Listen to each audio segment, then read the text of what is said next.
Skip பண்ணிடாதீங்க ஒரே நிமிஷம்.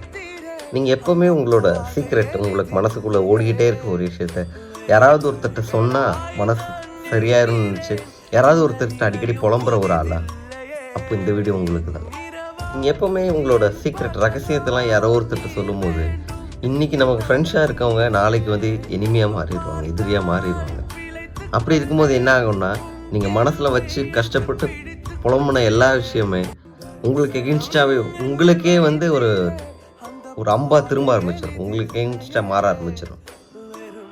உலகத்திலேயே அதிகமாக விற்கப்பட்ட ஒரே புக் பைபிள் இன்னைக்கு வரைக்கும். அந்த பைபிளில் என்ன சொல்லியிருக்குன்னு பார்க்கலாமா? நீதிமொழிகள் 25:9 மற்றவனிடத்தில் ரகசியத்தை வெளிப்படுத்தாதே அப்படின்னு சொல்லியிருக்கு. இது எதனால அப்படி சொல்லியிருக்கு அப்படின்னா, மற்றபடி அதை கேட்கிறவன் உன்னை நிந்திப்பான். அவன் வந்து உங்களை எப்படியோ ஒரு நாள் வந்து உங்களை வந்து பின்னாடி இருந்து பேசுவான், உங்களை பற்றி இன்னொருத்தர்கிட்ட போய் பேசுவான். அது உங்களுக்கு வந்து மனசில் குத்தி ரொம்ப இன்னும் காயத்தை அதிகம் பண்ணிடும்.